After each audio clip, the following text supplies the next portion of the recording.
Good morning. Bharathi cements సమర్పిస్తున్న business breakfast షోకి స్వాగతం. సరికొత్త వారం, సరికొత్త ఎక్సైట్మెంట్ ఫైనాన్షియల్ మార్కెట్స్ సంబంధించి.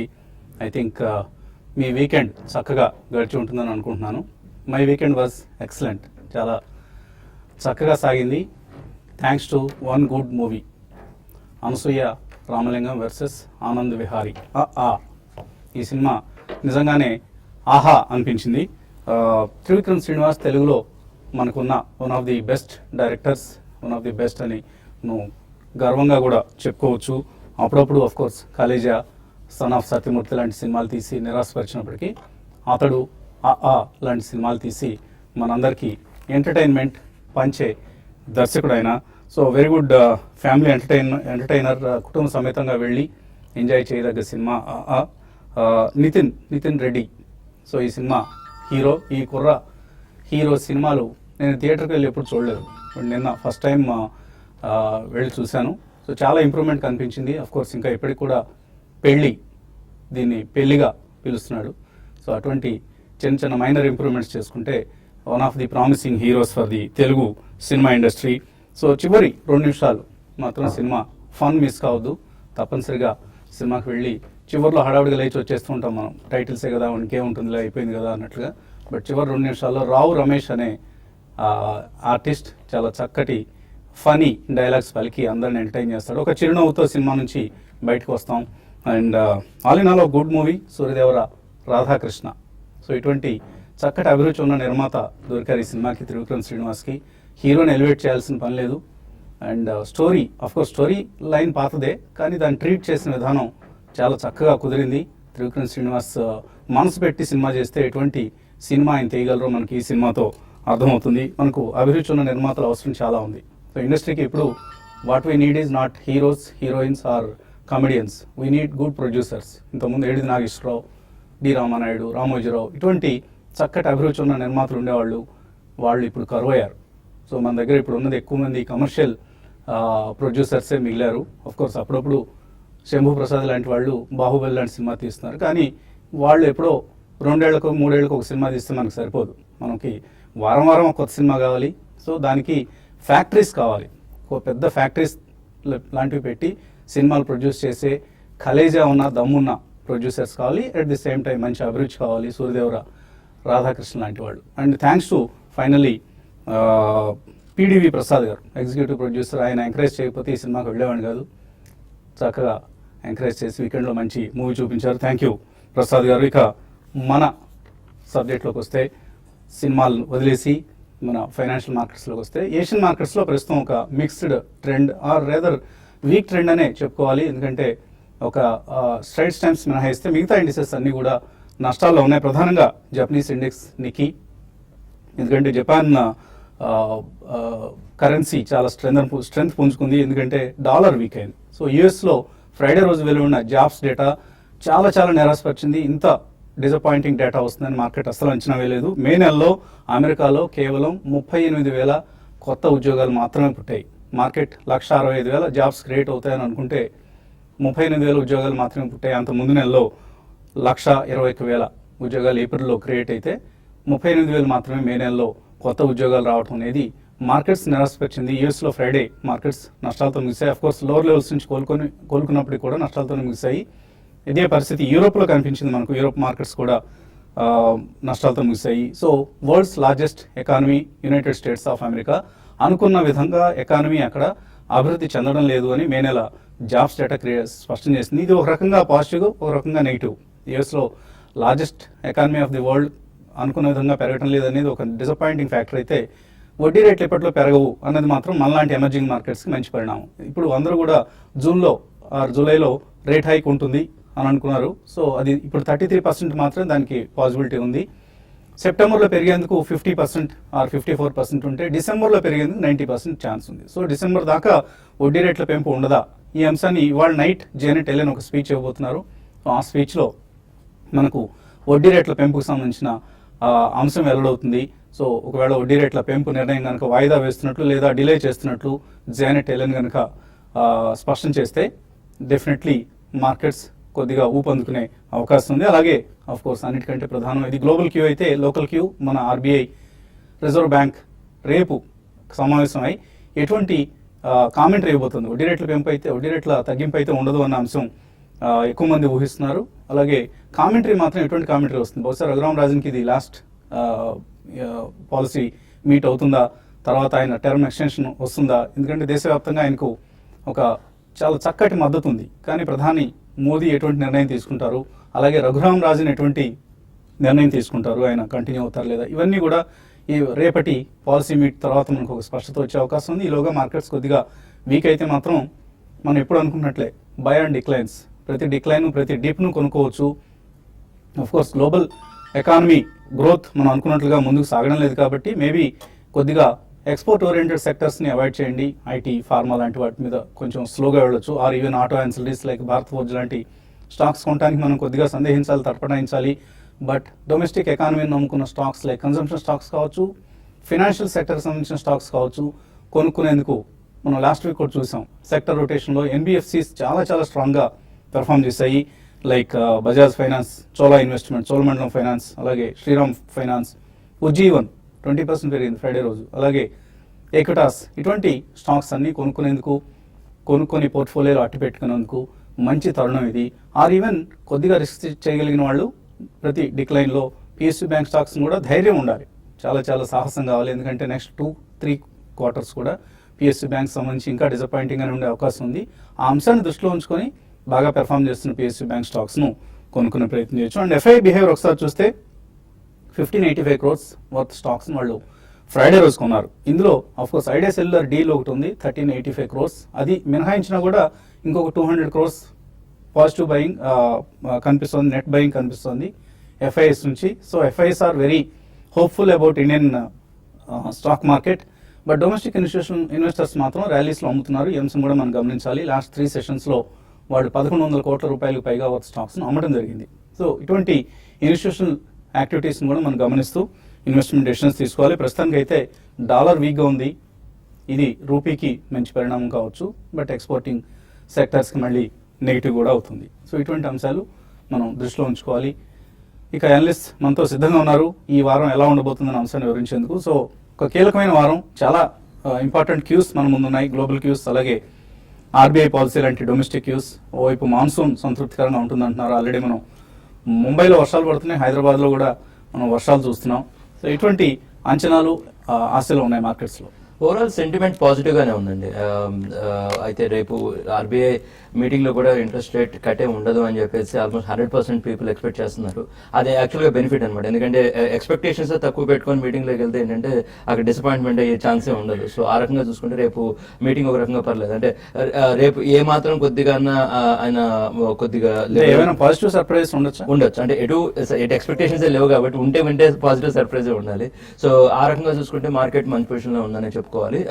ఓవరాల్ గా మార్కెట్ సెటప్ సెంటిమెంట్ అంతా బాగానే ఉందండి. అయితే మనం గుర్తుపెట్టుకోవాల్సింది అంటే మంచి కంపెనీస్ లో ఉంటే చాలా ఇంపార్టెంట్. సో మార్కెట్ బాగుంది కదా అని ఏ కంపెనీ అయినా ఇన్వెస్ట్ చేయడం అనేది అదొక్కటి అవాయిడ్ చేయగలిగితే మంచి కంపెనీస్ చాలా ఉన్నాయండి. సో ఫర్ ఎగ్జాంపుల్ ఒక కంపెనీ ఇప్పుడు మనం ఇంకోటి రికమెండ్ చేస్తాం బజాజ్ కార్ప్ అంటే ఇప్పుడు ఆల్మండ్స్ హెయిర్ ఆయిల్స్ ఉంటుంది కదా, ఆ కంపెనీ అండి. బజాజ్ గ్రూప్ వాళ్ళదే, అంటే శిశిర్ బజాజ్ వాళ్ళ గ్రూప్ది. Excellent EBITDA margins, 40% EBITDA margins, 40% return on equity. So company setup చాలా బాగుందండి. ఆ సెగ్మెంట్, ఆ cool hair oil segment almost 60% market share ఉందన్నమాట. ఆల్మోస్ట్ ప్లస్ కాంపిటీటర్స్ కంటే ప్రీమియం అమ్ముతారు, ఎందుకంటే బ్రాండ్ స్ట్రెంత్ ఉంది కాబట్టి. సో అదొక కంపెనీ మీరు ఫోకస్ చేయొచ్చు అని నా ఉద్దేశం. సో బజాజ్ కార్ప్ని ఈ వారం మీరు ఇన్వెస్టర్స్కు సూచిస్తున్నారు. సో ఒక చక్కటి ఎఫ్ఎంసీజీ రంగానికి చెందిన స్టాక్ ఇది. అండ్ ప్రతి సోమవారం కూడా జగన్నాథన్ గారు ఇటువంటి ఒక స్టాక్ను మీకు అందిస్తారు. అండ్ మీరు ఎటువంటి ట్రేడింగ్ ఐడియాస్ ఇస్తారు ఈ వీక్ సంబంధించి, ఆ రివాల్ట్ ఇంట్రాడేకి సంబంధించి? ఈ వీక్ మొత్తం అంతా కూడా ఏంటంటే ఈవెంట్స్ ఎక్కువ ఉన్న రోజు. అంటే మనకి క్రెడిట్ పాలసీ ఉంది, తర్వాత ఐఐపి నెంబర్స్ ఉన్నాయి మన డొమెస్టిక్గా, తర్వాత యూఎస్లో మళ్ళీ అక్కడ డేటాస్ ఏ విధంగా వస్తుంది అనేది కూడా చాలా ఇంపార్టెంట్. తర్వాత మళ్ళీ అక్కడ మన యూకే ఎకానమీ గురించి కూడా ఒక రిపోర్ట్ ఉంటుంది. సో ఇవన్నీ దృష్టిలో పెట్టుకుంటే ఓవరాల్గా ఈ వారం అంతా కూడా మార్కెట్స్ కొంత ఇన్ని రోజులు స్టడీగా అప్ అండ్ ఉన్న మార్కెట్లో కొంత వోలటాలిటీ అనేది మన ఇండియన్ మార్కెట్లో రావడానికి అవకాశం ఉంటుంది. కాబట్టి ట్రేడర్స్ దాని దృష్టిలో పెట్టుకొని ట్రేడ్ చేసుకోమంటాను. అయితే 8,200 పైన మన నిఫ్టీ సస్టైన్ టెక్నికల్గా అప్ ట్రెండ్ ఉంది. బట్ ఈ ఈవెంట్స్ అనేవి కొంచెం నెగిటివ్ అయితే మాత్రం కొంచెం 8,200 కానీ బ్రేక్ అయిందంటే కొంచెం మార్కెట్ మనకి కరెక్షన్లోకి రావచ్చు. అయితే ఈ కరెక్షన్ అనేది బయింగ్ ఆపర్చునిటీగా తీసుకోమని చెప్తాను. అయితే ఇప్పుడు ఇమీడియట్గా అయితే మాత్రం మార్కెట్కి 8250 దగ్గర రెసిస్టెన్స్ ఫేస్ చేస్తుంది. తర్వాత రేపు క్రెడిట్ పాలసీ తర్వాత కొంచెం బ్యాంక్ నిఫ్టీలో సెల్లింగ్ కూడా రావడానికి అవకాశం ఉంది. అయితే ప్రైవేట్ బ్యాంక్స్ మాత్రం చాలా స్ట్రాంగ్గా చాలా ఓవర్ బాట్లో ఉన్నాయి. కాబట్టి అటువంటి వాటిలో కొంచెం ప్రాఫిట్ బుక్ చేసుకొని మళ్ళీ కరెక్షన్స్లో బై చేసుకోమని చెప్తాను. తర్వాత ఈ వీక్ మొత్తానికి కొన్ని సెల్లింగ్కి అనుకూలంగా ఉన్నాయి. లైక్ టాటా మోటార్స్ ఒకటి రీసెంట్గా మంచి రిజల్ట్ వచ్చింది. అయినా కూడా ఈ లెవెల్లో లాస్ట్ ట్రేడింగ్ రోజు మాత్రం హైయర్లో డిస్ట్రిబ్యూషన్ ప్యాటర్న్ ఏర్పడింది. కాబట్టి 466 దగ్గర స్టాప్ లాస్ పెట్టుకొని పొజిషనల్ ట్రేడర్స్ ఒక 3 to 4% ప్రాఫిట్ కోసం సెల్ చేయమంటాను. అదేవిధంగా ఎస్ బ్యాంక్ ఒకటి కూడా చాలా ఓవర్ బాట్లో ఉంది.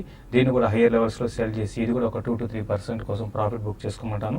తర్వాత అదానీ పోర్ట్స్ ఈ మధ్యకాలంలో మనకి కొంచెం లాస్ట్ 1 వీక్గా కొంచెం నెగటివ్ న్యూస్ రావడం వల్ల ఇది కొంచెం ఈ లెవెల్ ఆగడానికి అవకాశం ఉంటుంది. ఇది అయితే 182, 184 దాకా రావచ్చు. అక్కడ దాన్ని మనకి షార్ట్ని కవర్ చేసుకోమంటాను. బయింగ్ అయితే ఎన్హెచ్పిసి అంటే ఇన్ని రోజులు ఒక ఎన్హెచ్పిసి ఒక ట్రేడింగ్ రేంజ్లో ఉంది. బట్ ఇక్కడ నుంచి ఎన్హెచ్పిసిలో ఒక బ్రేక్అవుట్ రావడానికి అవకాశం ఉంది. ప్లస్ డెలివరీ వాల్యూమ్స్ కూడా బాగా ఉన్నాయి. కాబట్టి షార్ట్ టర్మ్ ట్రేడర్స్ ఎన్హెచ్పిసిని బై చేసుకోమంటాను. అదేవిధంగా ఇండస్ఇండ్ బ్యాంక్ని కూడా ఎవ్రీ డిప్లో ఇప్పుడు ఇమీడియట్గా అయితే ఒక కరెక్షన్ రావచ్చు. బట్ ఒక డిప్ వచ్చినప్పుడు ఇండస్ఇండ్ బ్యాంక్ని బై చేసుకోమంటాను. రియాలిటీ స్టాక్స్ లాస్ట్ ట్రేడింగ్ సెషన్లో బాగా వీక్గా ఉన్నాయి. వాటిలో మాత్రం లాంగ్ పొజిషన్స్ ఉన్న వాళ్ళు ర్యాలీస్లో ఎగ్జిట్ కొమ్మంటాను. బ్యాంక్ నిఫ్టీ విషయానికి వస్తే 17,800 దగ్గర రెసిస్టెన్స్ ఉంటుంది. 17,600 580 దగ్గర సపోర్ట్ ఉంటుంది. అది కానీ బ్రేక్ అయిందంటే కొంచెం వీక్ కావచ్చు. బట్ ఏదైనా కూడా మార్కెట్స్ అనేది వోలటాలిటీ ఉండే అవకాశం ఎక్కువ ఉందండి. మనం అనుకుంటూ ఉంటాం ఎక్కువగా సినిమాలు, స్పోర్ట్స్ ఇటువంటి వాటికే ఎక్కువ సెలబ్రిటీ స్టేటస్ ఆర్ ఒక క్రేజ్ ఉంటుందని. కానీ మన TV5 బిజినెస్ బ్రేక్ఫాస్ట్ షో కూడా అంతకంటే ఎక్కువ క్రేజ్ ఉందని నాకు శనివారం అర్థమైంది. రమేష్ రెడ్డి గారు కాల్ చేశారు నెల్లూరు నుంచి. ఆయన చెప్పారు, సార్ మీ ప్రోగ్రామ్ని బాగా అభిమానిస్తాం, మేము ప్రతిరోజు చూస్తామని. సో ప్రతిరోజు చాలామంది, వేల మంది ఆర్ ఈవెన్ లక్షల మంది చూస్తున్నారు మన కార్యక్రమాన్ని. కానీ ఆయన చెప్పిన కారణం వింటే నాకు చాలా ఎలా వారి అభిమానానికి ఎలా స్పందించాలో తెలియలేదు. వారి మిస్సెస్ చెప్తారట, ఈ కార్యక్రమం వస్తున్న సమయంలో ఎప్పుడప్పుడు చిన్న చిన్న ఇంటి పనులు ఉంటాయి కదా, లైక్ పాపను చూస్తూ ఉండండి అని చెప్పినప్పుడు ఆయన పాపని పక్కన పెట్టేసి ఆ అమ్మాయిని మర్చిపోయి మన కార్యక్రమం చూస్తూ నిమగ్నం అయిపోయి ఆ పాపను కూడా మర్చిపోతుంటాను నేను. సో ఒకవేళ కరెంట్ పోతే మొబైల్లో బయటకు వెళ్ళి తంటాలు పడి మరి మీ కార్యక్రమాన్ని వీక్షిస్తూ ఉంటాను. ఒకవేళ అక్కడ కూడా మిస్ అయితే యూట్యూబ్కి వెళ్తాను. ఇలా ఎట్టి పరిస్థితుల్లోనూ మీ కార్యక్రమాన్ని మిస్ కాను అంటూ రమేష్ రెడ్డి గారు, వారి శ్రీమతి గారు కూడా మాట్లాడారు. సో అటువంటి ప్రేక్షకులు, అటువంటి దంపతుల అభిమానాన్ని ఎప్పటికీ మర్చిపోలేము. So thank you very much for మా కార్యక్రమాన్ని ఇంత అభిమానంగా, ఆదరణపూర్వకంగా చూస్తూ మమ్మల్ని అభిమానిస్తున్నందుకు అందరికీ శిరస్సు వంచి ధన్యవాదాలు తెలియజేసుకుంటున్నాం TV5 తరఫున, మా బిజినెస్ టీం తరఫున. ఇక ఇన్వెస్టర్స్ నుంచి కాల్స్ అలాగే మెయిల్స్ తీసుకునే ముందు కాసేపు ప్రకటనలు.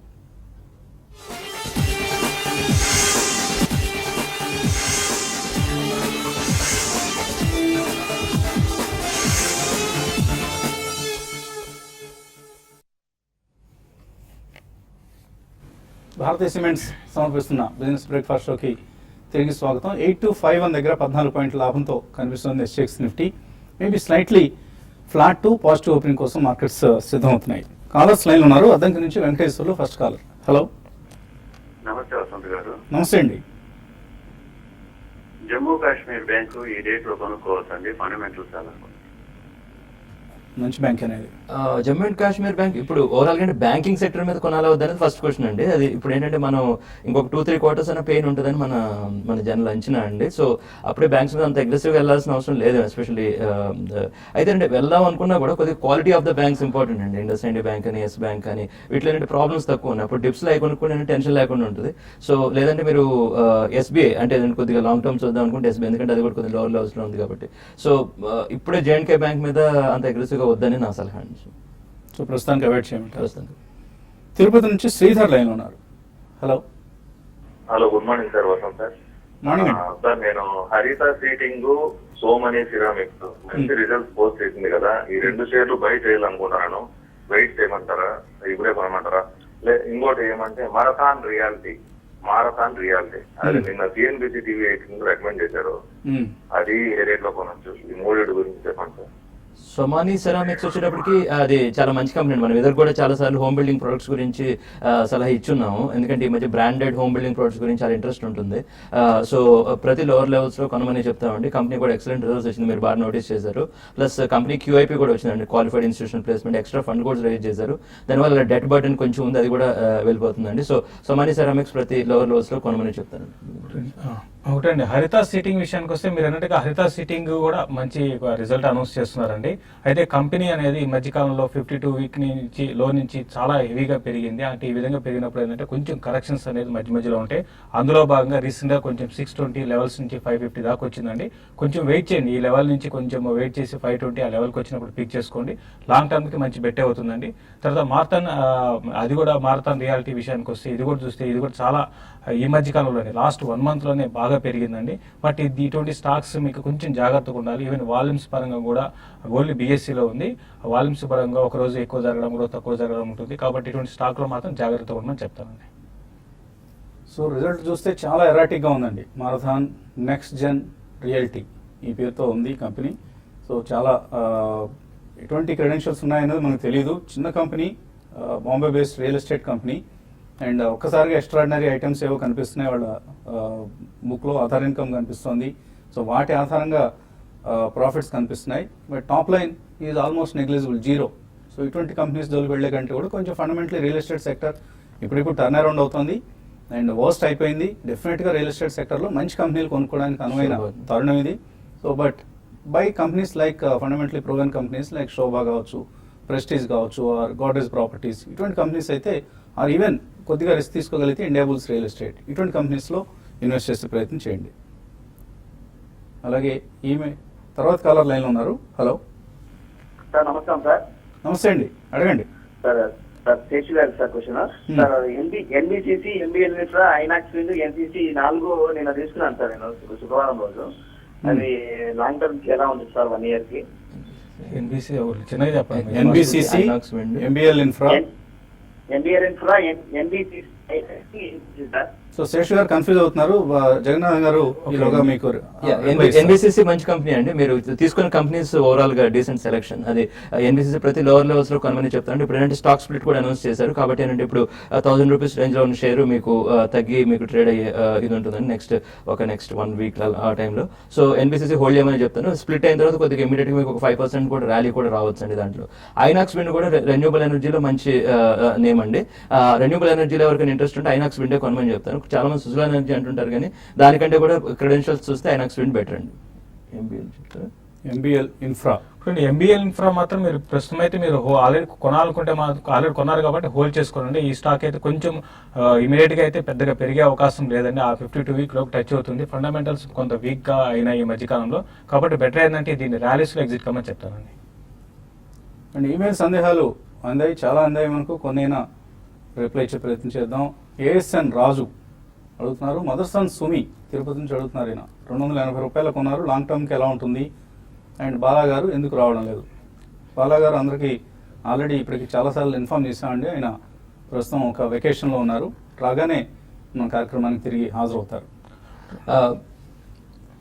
మదర్సన్ సుమి అది మంచి కంపెనీ అండి. ఆటో ఆన్సర్ నేమ్స్ లో అది హోల్డ్ చేయమని చెప్తామండి. సో ఏంటంటే కొద్దిగా టైం పడుతుంది. బట్ ఓవరాల్ గా ఆటో ఇండస్ట్రీ రివైవ్ అయినప్పుడు ఆటో ఆన్సలరీ స్ట్రాంగ్ గానే ఉంటుంది. మనం చాలా కంపెనీస్ చెప్పాం ఆటో ఆన్సలరీలో, అవన్నీ కూడా మీరు చూసే ప్రయత్నం చేయొచ్చు. జయంతి అడుసుమల్లి అడుగుతున్నారు.